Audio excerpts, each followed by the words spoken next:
කොල්ලෝ චුට්ටක් නටලා පෙන්නන්න බලන්න. ඕන් අහගන්න ඔය.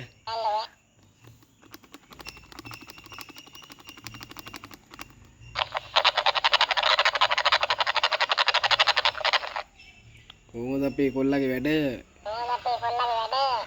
සුපිරි නේද? එල්ල නේද? එල්ල කිරි නේද? පැණි කිරි නේද?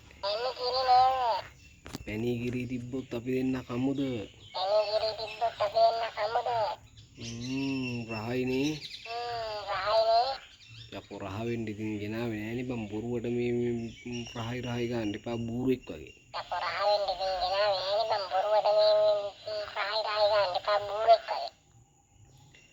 අපි එහෙනම් කිරි පැණි ගෑවා. අපි යනවා කියන්න. උම්මා කියන්න. බායි කියන්න. බායි.